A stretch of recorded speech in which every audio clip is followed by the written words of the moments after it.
एक झील जिसने सोते हुए 1700 लोगों की जान ले ली। जी हाँ, ये कोई कहानी नहीं, हकीकत है।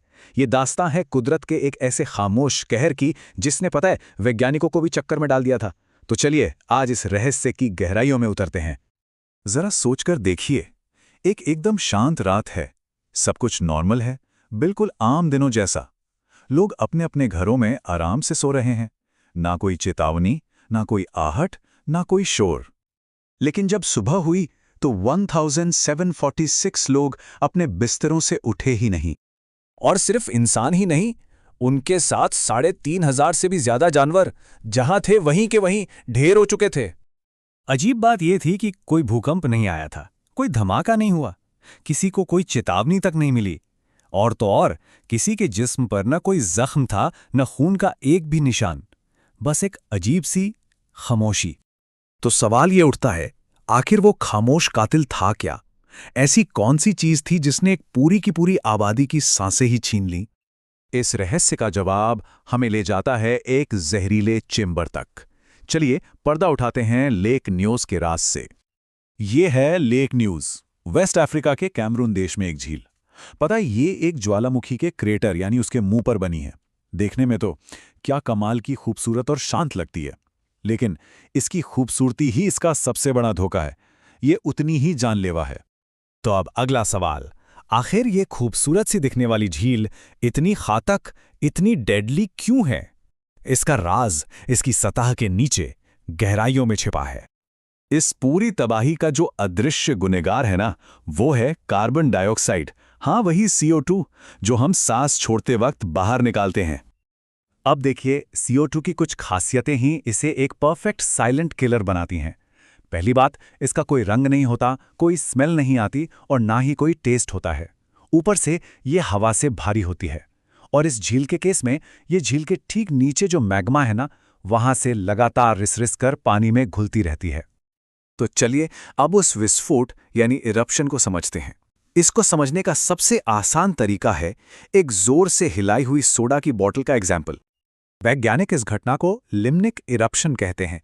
ये एक बेहद रेयर यानी बहुत कम होने वाली प्राकृतिक आपदा है, जिसमें एक झील अचानक से गैस के साथ फट पड़ती है।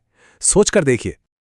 तो हुआ ये कि सालों तक झील की गहराई में पानी के भारी दबाव के कारण CO2 घुलती रही, ठीक वैसे ही जैसे एक बंद सोडा की बोतल में गैस हाई प्रेशर में बंद रहती है।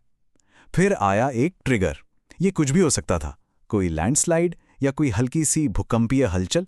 इस ट्रिगर ने उस प्रेशर को डिस्टर्ब कर दिया और बस जैसे ही बोतल का ढक्कन खुलता है ना और सारी गैस एक झटके में बाहर आती है, वैसा ही कुछ यहां हुआ, लेकिन हजारों गुना बड़े स्केल पर। तो चलिए अब वापस चलते हैं उस भयानक रात पर। तारीख थी 21 अगस्त 1986, जब मौत का एक पूरा बादल जमीन पर उतर आया था।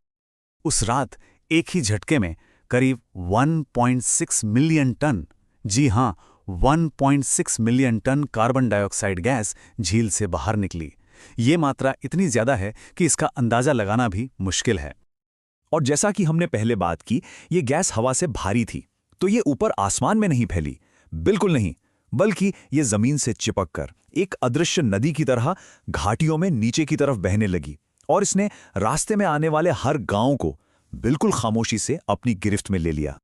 अगली सुबह का जो मंजर था वो दिल दहला देने वाला था। हजारों मवेशी, दूसरे जानवर जहां खड़े थे वहीं पर मरे पड़े थे। असल में इस गैस के बादल ने हवा से सारी ऑक्सीजन को अचानक डिस्प्लेस कर दिया, हटा दिया, और इसीलिए दम घुटने से सबकी मौत हो गई। और जिंदा कौन बचा, इसका फैसला भी बड़े अजीब और कह सकते हैं कि बेहद क्रूर तरीके से हुआ। जो लोग घाटियों में यानी नीचे रहते थे, वो गैस के इस समंदर में डूब गए और मारे गए। लेकिन जो लोग थोड़ा ऊंचाई पर, पहाड़ियों पर रहते थे, वो इस जहरीले बादल से ऊपर रह गए और इसलिए वो बच गए। इस आपदा ने ना वैज्ञानिकों को प्राकृतिक खतरों के बारे में बिल्कुल नए सिरे से सोचने पर मजबूर कर दिया। सबसे बड़ा सवाल अब ये था कि क्या इस झील को काबू में किया जा सकता है? क्या आने वाले समय में ऐसी तबाही को रोका जा सकता है? और इसका समाधान निकला ये डी गैसिंग पाइप्स। इसे समझने के लिए अपने घर के प्रेशर कुकर की सीटी को याद कीजिए। जैसे सीटी थोड़ी थोड़ी स्टीम निकालकर अंदर के प्रेशर को कंट्रोल में रखती है, ये पाइप्स भी बिल्कुल वही काम करते हैं।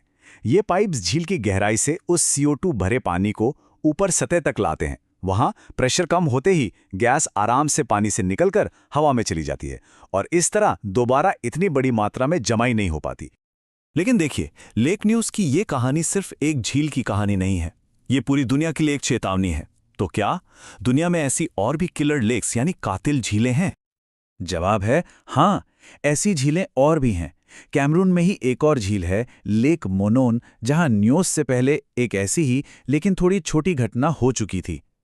लेकिन सबसे बड़ा खतरा जो मंडरा रहा है वो है रवांडा और कॉन्गो के बॉर्डर पर स्थित लेक किवू। ये झील न्योस से कई गुना बड़ी है और इसके किनारे लाखों लोग रहते हैं। अगर यहां कभी लिम्निक एरप्शन हुआ तो तबाही का जो पैमाना होगा वो न्योस से कई ज्यादा भयानक होगा। तो लेक न्योस की कहानी हमें एक बहुत जरूरी सबक सिखाती है कि कुदरत का कहर हमेशा शोर मचाकर नहीं आता। कभी-कभी सबसे डरावनी चीज एक बिल्कुल शांत, ठहरी हुई झील भी हो सकती है। अगर आपको लेक न्यूज़ के इस रहस्य को समझना अच्छा लगा और ये जानकारी पसंद आई, तो इस प्रस्तुति को लाइक जरूर करें और कुदरत के ऐसे ही और दिलचस्प रहस्यों को जानने के लिए हमारे चैनल को सब्सक्राइब करना ना भूलें।